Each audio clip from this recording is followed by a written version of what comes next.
Well, good afternoon all. My name's Tabitha Binding. I'm Head of Education for Timber Development UK, and I'm delighted to welcome you to this afternoon's webinar on the carbon calculators, and especially the AECB Carbon Calculator.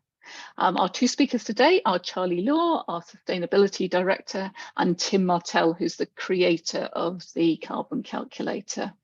And with that, Charlie, I'd like to hand over to you. Thanks, Tabitha, and welcome, Tim.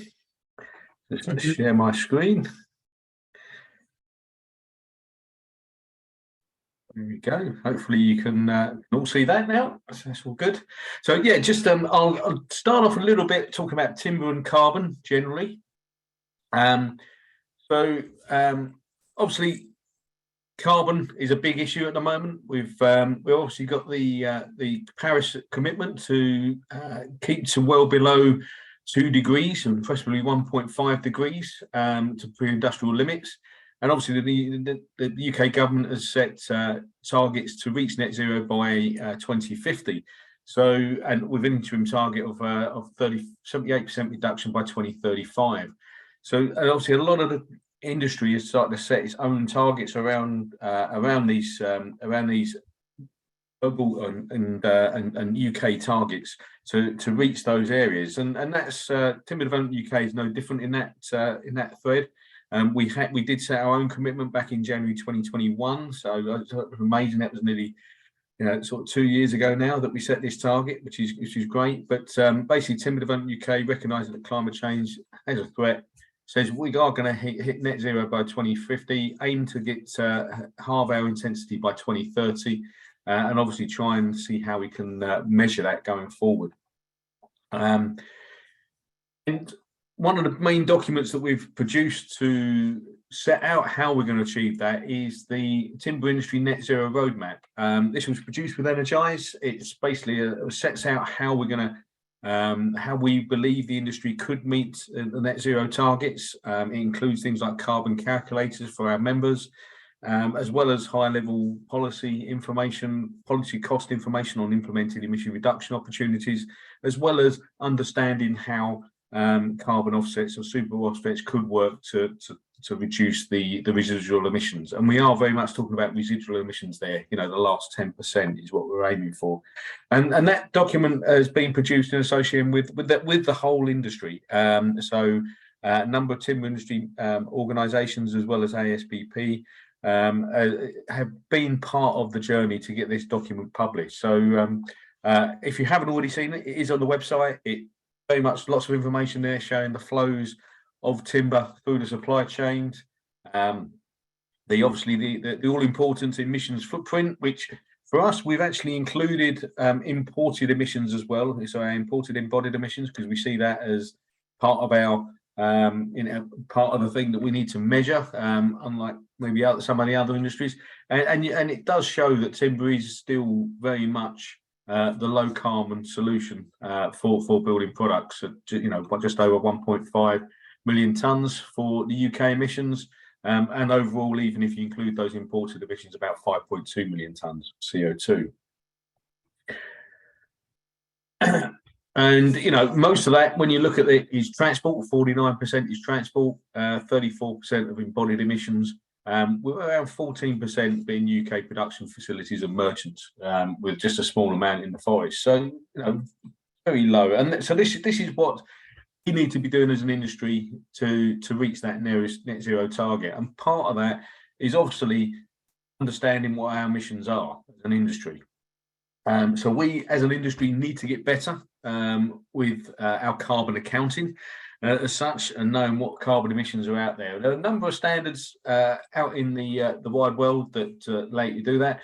Key one for product manufacturers is very much the BSEN 15804, with the latest version being plus A2 that was released in 2019, which is very much the standard to measure environmental product declarations for building products. The other key standard is BSEN 15978, which is the assessment of environmental performance of buildings. And that's backed up by the RICS Whole Life Carbon Assessment of Buildings professional statement, which sort of translates that into what individuals should be doing to measure carbon. So they're the two key standards that we've got in the industry. And they talk about how you should measure the whole life assessment of a building. And just to remind people what that is, we've got our product stage, which is A1 to 3. We've got our construction stage, which is A4 and 5. We have our in-use phase, which is the B1 to 5. As far as maintenance, reuse, replacement. We also have our operational carbon emissions, which are B6 and 7, as well as our end of life, which C1 to 4, so deconstruction, transport, processing, and disposal. We also have module D, which talks about circular economy and how we can improve that circularity of the product. And each of them is where they fit within the supply chain and what within the whole life assessment. And when you look at the A1 to 5 and B1 to 5 and C1 to 4 are what we call our embodied carbon emissions, with B6 and 7 being our operational carbon. Now, obviously, with generally timber products, it won't have any operational carbon, so it's only going to be the embodied carbon that we generally need to worry about within ours. And sometimes you will see this other terminology where it talks about upfront carbon, and upfront carbon is very much just the stuff that up to practical completion. So in effect, A1 to 5. So you get different terminologies, and I'm not sure if Tim might touch on some of these as he goes through, but this just sort of explains what they are when you see them. We've also got our publication, which talks about assessing the carbon-related impacts of timber in construction. So worth going onto the website and reading that. And we will be having a webinar on the 21st of March on EPDs and how to calculate EPDs presented by One Click LCA. But the key thing we've got today is we've obviously got our products, which have EPDs, and we have our buildings, which are developed, with the standard or through the RICS professional statement. But what we haven't got anything for is the bit in the middle. So where we've got off-site assemblies or sub-assemblies that are manufactured from products that will be prefabricated off-site and end up in a building. Until now, there hasn't really been any standards or any tool that assesses that. And that's where the AECB Carbon Calculator we see as being one of the key tools to enable that. So with no further ado, I'll hand you over to Tim, and he can talk more about that. So thanks very much, Tim. Thanks, Charlie. Just while Tim is setting up his screen, I'm going to say that the chat is open. So if you've got any questions, Tim's going to speak for half an hour, 40 minutes. Please pop them in the chat and we'll come to them at the end. Tim. Thank you very much. So I hope you can see that screen. It's a spreadsheet, carbon calculator. Yes, so Charlie was mentioning about the RICS standard, which has become the method of implementation of the EN 15978, and the carbon calculator, the AECB Carbon Calculator, and instantly pH ribbon, which is another similar tool. They both were specifically written to follow that standard. And there's a library of I think it's about 500, 700 EPDs in there. It's these 500 or 700 rows of EPDs, because one EPD can cover lots of different products. So at the same EPD, quite often you have lots of different variations, different densities of material that are covered, and we just have to put in the densities. Well, I have to just put in the densities, and then I get a slightly different result according to that density. But I wanted to just show you how straightforward it could be. And we were talking about, Charlie was talking a little bit earlier about the sub-assemblies. We're going to look at 2 sub-assemblies, and we're going to look at a comparison. And I'm going to take you through this spreadsheet, which is the carbon calculator. And I've put in here a couple of images. Here's an image of one construction we're going to look at, and I've put in a text box. This is covering up part of the spreadsheet, and you wouldn't normally have that there, but I'm just making it easier to refer to that. There's a second example we're going to look at, and then a little bit later, after all that, it would be nice to see what a comparison would be. If we were trying to evaluate these, what would we evaluate them against? We want to compare them with some standard construction. So I'm going to put in a cavity wall construction, and we'll see what that looks like, what sort of result that gives. So the carbon calculator is standalone. So there's no other software that it needs to work with. You just need to know the materials that go into it. You need to know the construction. And I've shown a timber floor here, typical timber floor construction. We're going to look at how to enter this. So the first thing is we've got some joists, and these are solid joists. They're regular and repeating at 400 centers. And the calculator has a way of entering that rather simply. So here it is. You press one of these three buttons, and this is taking you to a screen which allows you to select the timber. And we're going to, we could scroll through the screen, but I'm going to search for timber. And the one we want in this case is an entry called give dims. And it just allows us to enter those dims that we've got there. So it's saying 240 by 50 joists at 400 centers. So we've got a little diagram here. That thickness there is going to be our 240. The width of the, now it could be a, it can be a joist, it can also be a batten, you know, it could be all sorts of different things. So that's why the flexibility of terminology there. We said that was 50, and we said the center to center spacing is 400. And then we just check where we are. We're in that row there. We can write that. The reason it's covering quite a lot of the screen is because normally I would use a much bigger screen, but I wanted to make sure that you could actually see it and see everything, because there'll be some people who are on laptops, and it's important you can read it all. So there's that first thing. Then we've got some quintherm PIR. So in between those, we've got quintherm, and we've got 120 millimeters of that. So if we put in some PIR, we've got that, and we'll put in 120.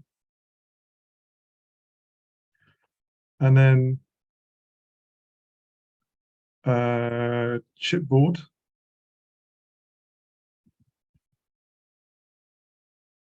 And we could put in 22 mil of that. And lastly, we've got some plasterboard.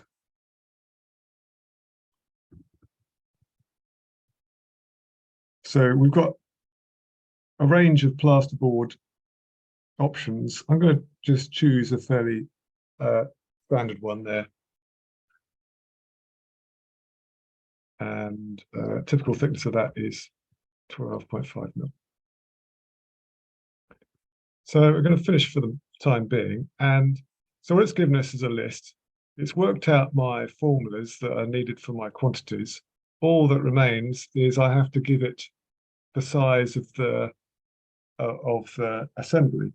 And we've already said it's this one that we're looking at in particular. This is 5 by 7. So we could just put in 5. Oops, 5. So this is, it says A times B. Well, this is dimension A, dimension B. It depends what orientation you're thinking of, but for a floor, that would be the width and length of the floor. If it's a different shape, you could divide it into sections. Or if you've actually already got the area of the floor, you could use that instead. Just have the area, then multiply it by 1. And then we've got the thickness. So we're saying 5A times B, the thickness and then we end up with a volume, which isn't necessarily always that times that over 1,000. It varies according to this one. So it's worked out that 50, because it's repeating every 400 centers, it will have to have that in. Good, so that's the first one. And if we go over to the other side, we'll see it has generated some results for us already.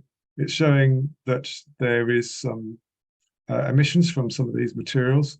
There's emissions from the end of life. There's also some sequestration that we're accounting for there. And we can add all that up. If actually, I've got something in the way of my buttons here.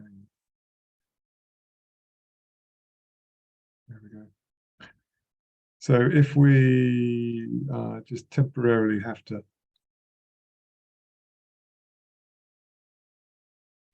unprotect the sheet, and then I can put in a total here.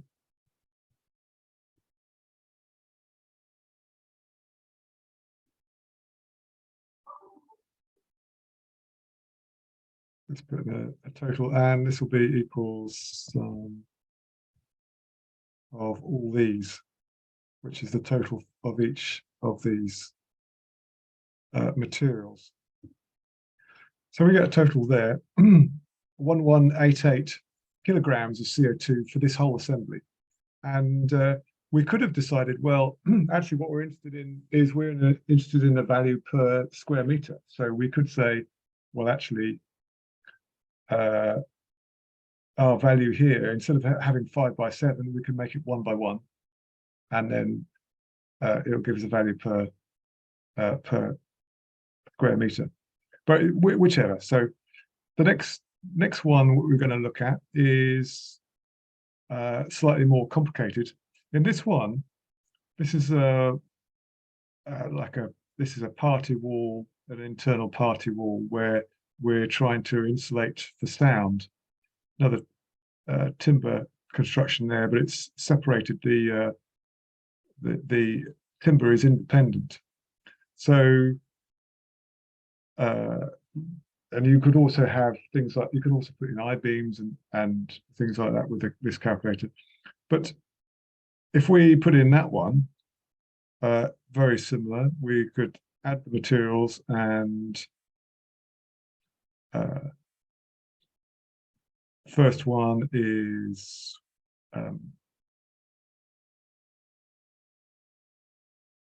our timber again.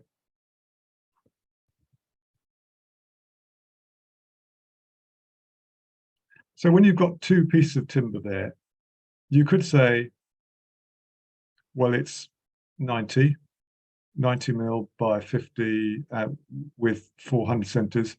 Or you might as well just include both of them together at the same time. So that would be 180.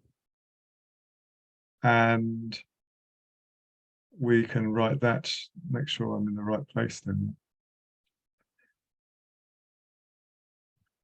And then the next thing, let's see, ISOVER. There is an entry for ISOVER.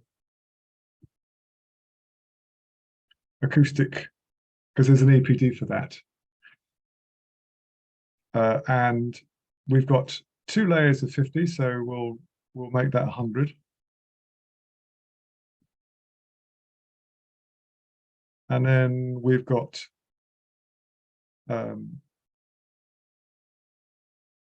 plasterboard. Now they've got 2 layers of plasterboard each side. We're just going to add all that together. So if it's 12.5 mil plasterboard, 2 layers of that would be 25, and then 4 layers of it would be 50. So we'll put in 50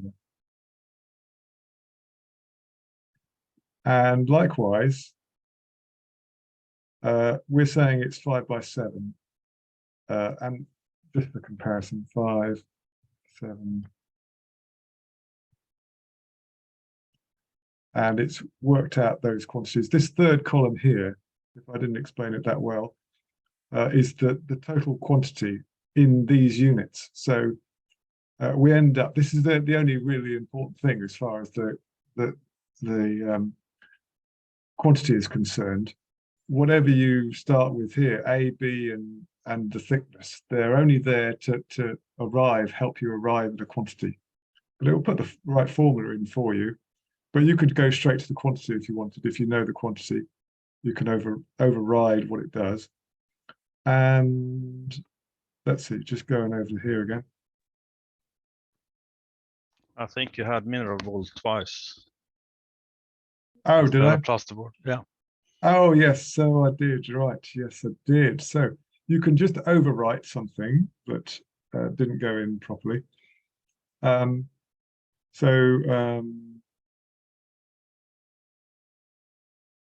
Plasterboard.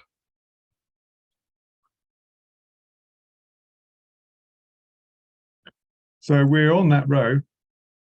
We are writing that, and we put in 50 and write that selection, and it'll just overwrite that, and we end up with our plasterboard there instead. So then we can add a total in there.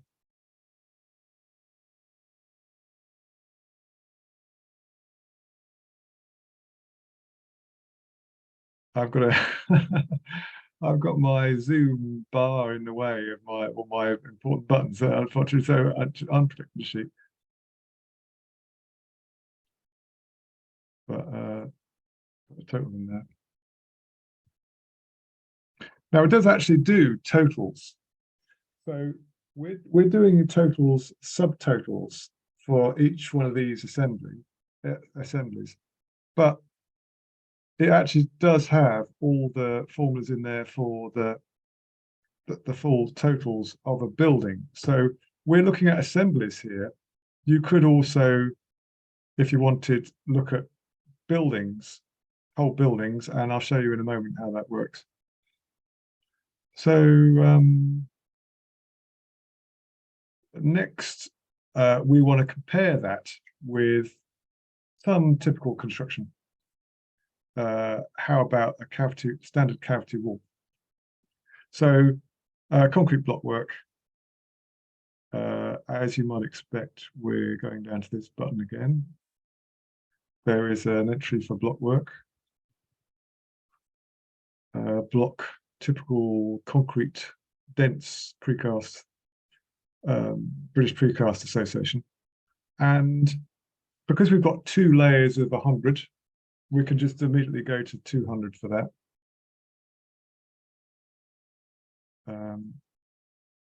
So it's going to go there. And then the next thing, we've got 120 of PIR.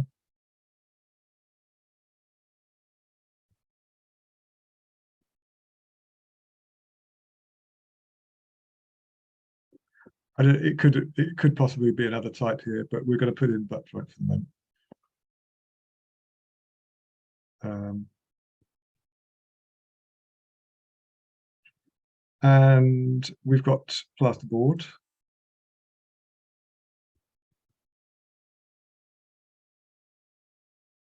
Uh, 12.5. And render. Well, the renders we've got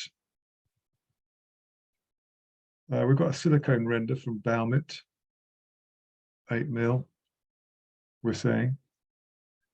And we can include the wall ties as well, but for that we'd have to know what the weight of them was. So you should be able to work that out separately if you want to include it. The way to include it is to search for steel, and then under that you'll find galvanized, and this is galvanized per kilogram, so we can just enter that. And then once we've done that, I'll move this thing out of the way. It'll allow us to enter that quantity. So the quantity is in kilograms. We can just enter that quantity, 0.125. The rest, we're doing this as a comparison, so we're using the same dimensions as before. So that 5 by 7. So what do we end up with? Well, let's have a look. Unprotect the sheet, see if I can copy that formula from there.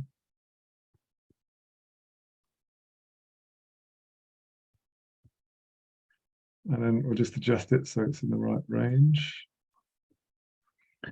So in this example, we've got 1188 kilograms, just over a ton for the floor assembly, 726 for the wall assembly, and 3115 for the comparison cavity wall. And this includes the end of life as well. So when Charlie was talking about the different stages of the material of the calculation, we go up to the top here, we can see these stages, and you can see where the CO2 is being generated, what stage. So the A1 to A3 is the manufacture. There's another, at the same time, you get sequestration happening due to the material itself because it's timber, and it's only because we deal with that material that we're getting sequestration. There are other negative emissions in other materials a little bit, but they appear somewhere else. Transport to site, construction. B, which is the most significant part of B, is B4, and B4 is the number of the number of, you have to repeat the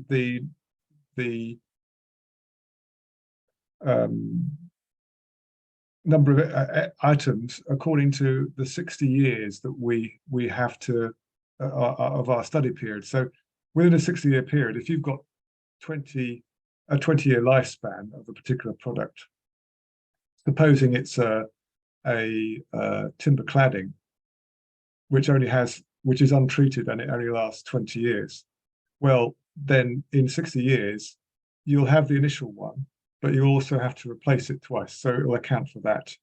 If you treated it and it lasted 30 years instead, then you only need to replace it once, which is actually a fair saving.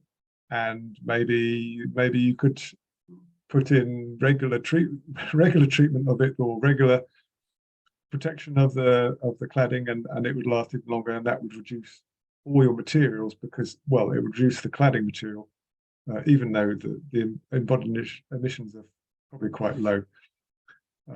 So anyway, we can see the emissions, and at the end of life, the C3 and C4, we can even see the emissions according to the route of the end of life, because it doesn't all just automatically go to landfill. Some of it is incinerated, some of it is recycled.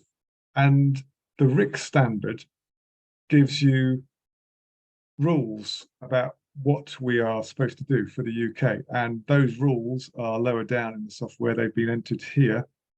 And so for any particular material or a material category, we'll see what is supposed to happen to it according to those rules. And that gets covered there. So let's see. I said that this calculator is not just for assemblies. You could use it for whole buildings. Well, supposing when you were entering this floor and this wall weren't independent walls and floors. They're actually part of the same building, and you could have all these assemblies. You might want them all to add together, and then you could add them up for the same building. Well, the way that works is, I haven't really shown you much about the transport side of it. There's a category for transport, which means that, are you getting this from a national source? Are you getting it from a European source? Are you even getting it from a world source? If you're getting, supposing you're getting a heat-treated timber, and there are heat-treated timbers available and which have an extraordinarily long lifetime. Can I correct you, Tim? Thermal, they're called thermally modified. Thermally modified. Thank you. Thermally modified, and there are EPDs for them, and we have some of those. Have one of those entered. Well, one of them covers 3 different products. Well, that might be not from a national source. That might be from somewhere else in Europe, and or even further away. So we could change that category, and it would, if we change that category, say it's for Europe or the world, it would automatically go to a default. This number here, this transport distance, this is but happens to be by truck, is also set by RICS. They've already decided. If you say Europe, then you probably mean about 1,500 miles in that truck. And those are, again, they are set down here, but they come from the RICS document. So I was talking about what happens if you're adding it all up. Well, as we were putting things in, it was automatically putting ticks against option 1. It was assuming that we were going to at least have one option where we want to total these up, because that would be the normal thing you would do. And if we call this, give it a category, external, no, this was a floor, wasn't it? So floor is treated as a substructure in these categories. And then we give the next one here, we give that a category as well.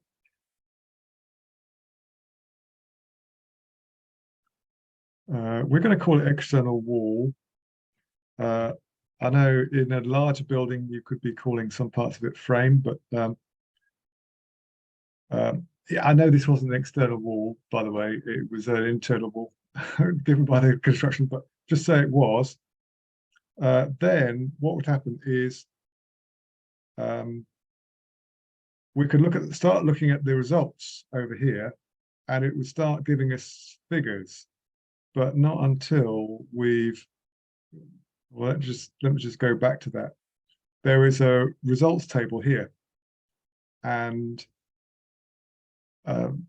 the context is quite important here. When we're talking about assemblies, there are parts of this which you can only really consider as part of a building, and one of those is the construction itself, and another one is the disassembly of the building at the end of its life. Both those 2 modules are really worked out by considering the building as a whole, and the way the RICS, I mean, it's rather vague in the EN standard, but in the RICS, thank goodness, they have clarified, and they have given a way of doing it, working it out based on really very simple things. So the construction of the building, we can estimate that based on their rule of thumb, which is based on the project value.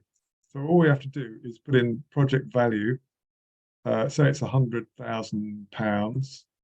Now, obviously, we'd have to have a lot more entries in that to make this whole thing be worth £100,000. But say it was part of the whole building, and then the GIA, well, I'm going to put in 100 there. But with these 2 values in, and with the categories in, it'll then start giving us results. So you can start to see there for the substructure, it's giving us a result in kilograms of CO2 per meter squared of GIA, and then it's giving you a total embodied carbon for the RIBA RICS, well, the RIAI, which is the one in Ireland, and RIBA is the Royal Institute of British Architects. They have very slightly different standards. So they have these levels met will usually be pretty much the same, but it will work out those, and it will also work out these LETI targets as well. So that should give you an understanding of what it can do. We started off with the simplest approach where we were just looking at assemblies and we were just adding it up in the spreadsheet and doing a little bit of our totals ourselves. But I hope you can see if you wanted to do it for a building, and you may well want to do it for a building, because there are lots of other things in there which you can't include for an assembly. So the extra concrete required for a foundation. If you said to someone, we want to show that this building is compliant and this whole construction method is compliant, then you'd have to take an example to really prove that. You couldn't really take your assembly figures and say, oh yeah, well this assembly will get you to the REBA challenge. It will meet that, because you'd have to prove it by actually putting a little bit further detail in there. And it would also include services. It would also need to include windows and services. So those, I'm not going to go into it too much. I'm just going to show you it's there. If you add windows, so we looked at that button before, the materials, we're looking at windows now. You can add lots of different window types, and just in the same way, you'd press an item and add a material, add a window, and then you'd have to enter how many meters squared that you've got.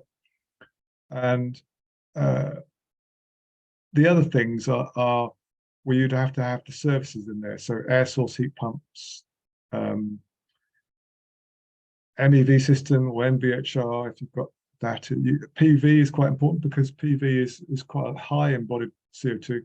And then the refrigerant that's used for any air source heat pumps is considered separately. And that's because it tends to be quite an important part of not necessarily huge, but it's an important part of the calculation. It's good to have it shown there and transparent, because it could amount to in some cases, if it was quite a bad one, it could amount to a fair bit. So for example, R12, 1 kilogram of that has a global warming potential of 10,000, which means it's equivalent to 10.7 tons. 1 kilogram is worth 10.7 tons of CO2. So, that's quite bad. And we have to assume a certain amount of it. I mean, there are rules as to how much of it is going to leak out, and that's determined by the CIBSIS TM65, which this follows. So that should have given you a bit of an overview. I mean, it's not training, but there is training. But it gives you a bit of an overview of what the carbon calculator does, and hopefully it will have shown you, in most cases, fairly straightforward to use. Thank you. Brilliant. Thanks, Tim. I mean, yeah, when you see the spreadsheet for the first time, it is sort of complicated and complex, but yeah, as you get to understand it and the way you explained it, yes, it came across really well. Very happy to take questions. We've got a couple in there. So Charlie's got his hand up first, and then I've got two written out that are already in the chat. So again, if you don't want to put them in the chat, just put your hands up and we will just come to you in order. Charlie. Thanks, Tab. Thanks, Tim. I've got a few questions, actually, if that's okay. Yeah, fire away. First one is on the end of life. You say you're using the RICS data for timber in there. The paper that I mentioned earlier on assessing the carbon-related benefits of timber, we've actually got some better data for the timber end of life in there, because I think RICS sort of allows for around 30% going to landfill, and actually no timber goes to landfill anymore. So I was just wondering if that's something you can look at and update for us in your tool, just to see if that's. We can certainly we can certainly update it. The trouble is, if you're talking about a RICS compliant calculation, they set the rules. So it's something we've passed on to them for the new study, I think. That's the thing. Yeah. So, but I think it's so far out. It's unbelievable, Tim. That's just an observation more so. That one. Very possible. Very possible. And it's not the only thing that's a little bit far out. I think the one thing that we've known for a while, which is a bit far out, is the amount of CO2 which is emitted when timber does go to landfill, because they're assuming quite a high factor in there, which has been a bit suspicious for a while, but it was an early estimate, and we're now thinking it's a bit different. But hopefully, when the RICS gets, and it is in the process of being updated, I think, isn't it? It is, yes, yeah. So we know Jane Anderson, who wrote the paper for us, who's going to be taking that through to this. It is so far out. It's unbelievable. There is no one better in the UK than Jane Anderson for understanding all this, because she was the she was the person who first the representative for the UK through the BRE when the EN 15584 was it was first being applied in the UK. No worries. The other one was on, and I think it sort of ties in with one of the questions that we've got on the chat. Obviously, if we're looking at this as an assembly that's going to end up on site at some point, obviously the work that's being done within the calculator is in effect the A1 to 3 emissions, because this assembly is then going to be transported to site and put into place somehow, which is obviously where the A4 and 5 emissions will come in. So when you're doing the assessment for this, are those A1 to 3, how do you account for that A1 to 3 emissions, or keep it as A1 to 3 within this tool, and obviously the transport of the timber coming in and things like that? Just wondering how that actually is calculated. Oh yeah, well, okay, that's a good point. Yeah, so if you want to keep it to A1 to A3, and yeah, that is sensible, because you can't know for an assembly, it's going to be produced at the factory. It's then where it goes is whoever's building it, it's their concern. Yeah. So you would just, instead of adding up that, you would add up that and that. Yeah. I think you'd state that separately. That's what I was going to say. The sequestered carbon would be stated separately. It's only in effect an A1 to 3 upfront assessment, isn't it? Yeah, because the danger is if you add those together, you may even get a negative number. You will do, yeah. And that negative number isn't real, unfortunately, because it has to be paired with this with these numbers, which are the end of life. Yes. So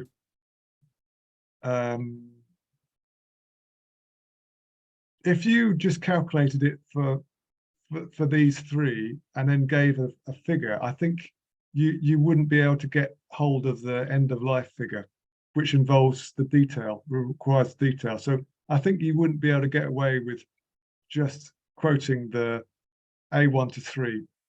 You'd have to include this. Well, I think what most people think of doing is they're quoting the A1 to 3 with a separate sequestered carbon figure. So in effect, stating the A1 to 3 and then stating the sequestered carbon separately. Okay, but you still need to have the end of life. Well, that will be done when they do the whole life carbon assessment. They'd add the end of life back in. Yeah, but what I'm saying is when they do the whole end of life assessment, they won't actually have the detail to be able to arrive at this figure. You only get these figures because we've looked at the detail and we've looked at it line by line. Yeah. So it's only the two columns that are missing, A5 for construction and C1 for demolition, that one and that one. And those could be calculated later on, yeah.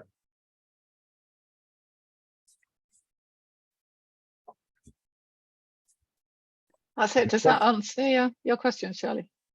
Yeah, I think the only other one was the transport distances that you've got in there.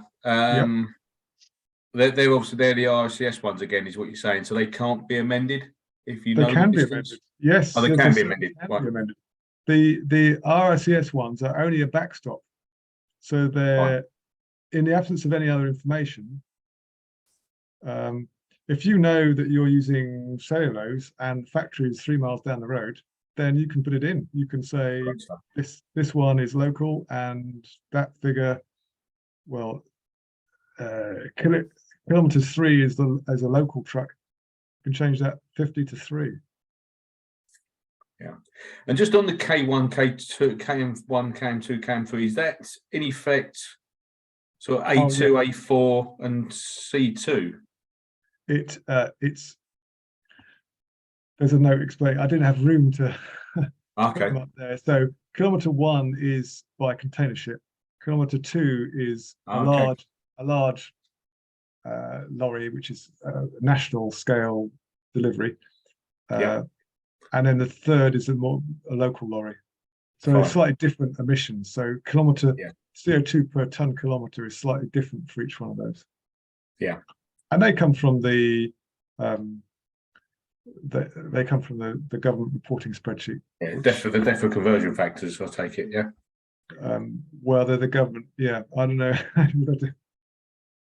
Thanks. That's fine. Yeah. Thanks, Tim. Okay. Brilliant. So we have a couple of questions that came in the chat. I think some of you have already answered, but Matt is asking, what does it mean that some materials are including location and some don't? It just means that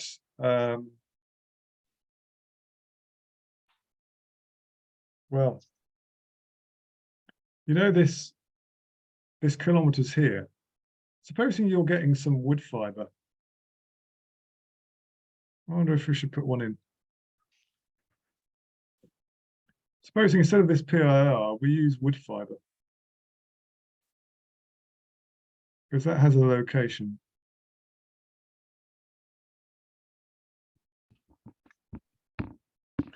So we've got some wood fiber, quite a lot of this. Let's choose some Gutex. Oh, actually, that doesn't have included the location. The ones that include location. Oh, you had that on most of the other materials that you picked. I think you had that on, for instance, plasterboard. Plasterboard. You see that asterisk in the right. Oh yeah. So the ones with an asterisk, anyway. When we go to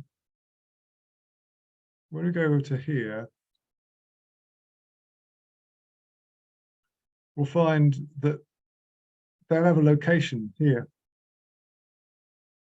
And it'll actually tell you where the manufacturer is. So that's where the factory is. It's actually put that in already for you. You can say, well, my site is, I don't know, this was, supposing we were in Dublin or something for this one. Somewhere near the airport. All we have to do that is do that there, and then it gives you it'll give you the distance. What is it? 150 kilometers or 157, depending on which your route is. Then, given that, we can now put that figure as a distance because we now know exactly how far it is. So that's what it means when it has a location. That's if you know it's coming straight from the factory to you. Quite often, it won't be doing that. It will be going to a distribution center, and then it will take a little bit of a roundabout route before it gets to you. So you should probably add a little bit more, maybe a third or something more, if it's not being specifically delivered to you. But that's what that is. Okay. Brilliant. That answered your question, Matt. Yep. Brilliant. And a question from Shane, which I think you're from Edward Williams Architects. When you combine the dimensions of multiple items, is there data being left out or being minimized, like transport, preparation, milling, etc., and the carbon associated? Which I think you're already telling us that that's already included in the A1 to A3. So actually, let's hear that question again. So you can see it in the chat. When you combine the dimensions of multiple items, i.e. timber members, is there any data being left out or being minimized like transport, preparation, milling, etc., and the carbon associated with them.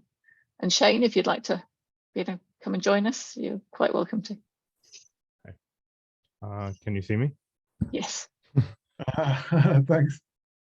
Yeah, well, there could be potentially a little bit, but you're talking about handling and the milling. So if you wanted to choose a timber which is planed or rough cut, or maybe it's finished or it's plain timber, you can choose different versions of the timber if the EPD is available to allow for that.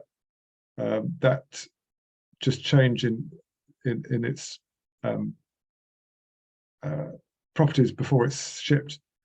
But a lot of the manufacture, all these different changes that you get as a result of the manufacture, they will be taken into account in the EPD. That's what the EPD is specifically for. So the fact that it's one piece of wood or 10 pieces of wood, they should be taking that into account in the EPD. And in fact, the assumptions in the EPD, you'll be able to see them very clearly.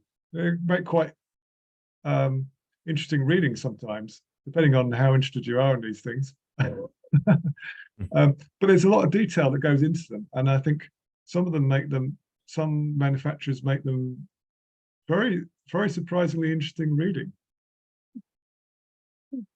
Great, thank you.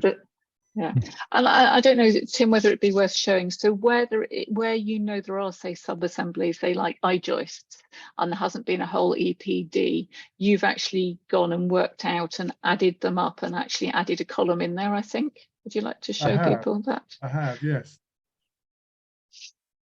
So, so there's a company, James Jones, that does I-joists, and they call their beams JJI. And I've got all the different sizes in there. And because we've based it on the typical value of the timber that they use, the typical, because we have got an EPD for wood generally, we can arrive at a result per meter of their whatever particular type they're talking about, and they have lots of different types. They all are there, and so you've got the actual size of the beam, but you also get the width of the flanges, A, B, C, or D, and then you actually get this individual sizes that given there of the whole thing. So there are lots of things like that. There's also not only that, but easy joists. So easy joists are similar, but they have a metal flange instead, and metal strut.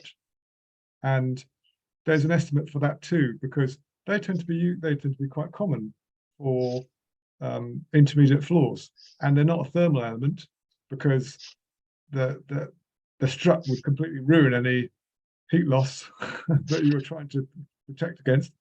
So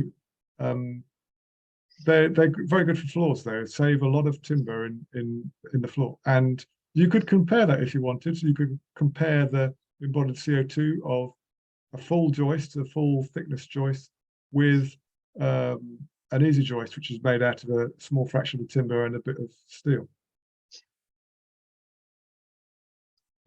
And if you scroll across the screen, Tim, then it shows you show all the workings of how you've arrived there. Yeah. I should collapse that. So this is the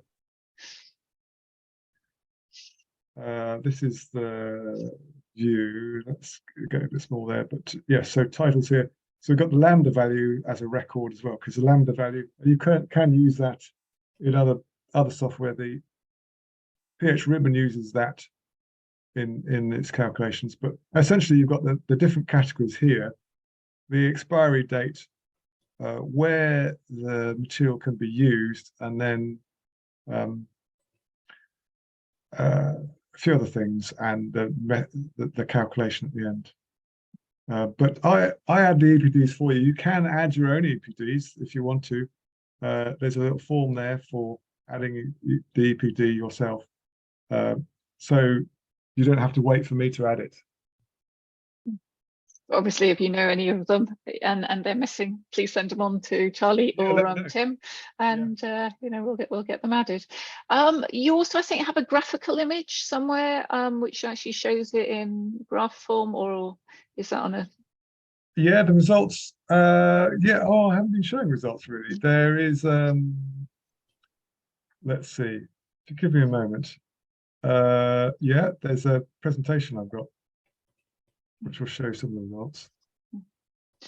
And so while you're just looking for that up, so Robert Chapman is asking, why should Rick set the rules? What about UK Green Building Council or Letty? I don't know if you want to pick that one up, Charlie.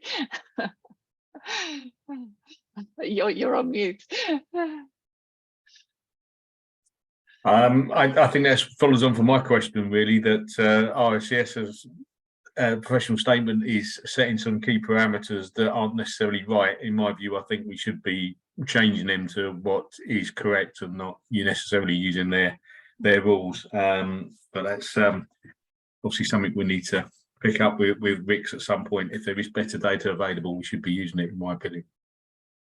And this is the thing, you have to put a stake in the sand somewhere, and obviously then things develop and more, you know, information comes to light, and yeah, and we move forward. So yeah. So Sam, while Tim's getting his a present, you know, looking for that, is there anything you'd like to add? Because obviously we'll be sending out information on how people get the discount code. I think Tim's back. I'll come back to you again. So this is what the results look like. So there's a graph. When you do get your results put in there, it'll give you a summary of the results.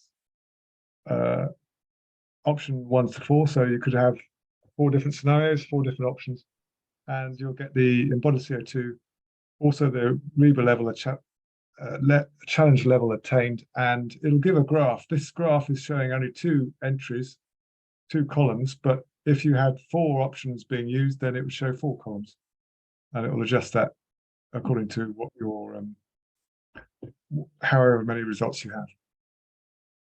That's brilliant. So you can have up to 4 options, and you can keep changing your materials to get the best. Yes, and there's also Letty. Let's see. There's the REBA target. There's the Letty data in here as well, actually. Letty graph. Oh no, thought it was around here somewhere. You opened up the wrong presentation. It might be something I cover more in the other other one, which has got. Oh yeah. Yeah. Sorry, no.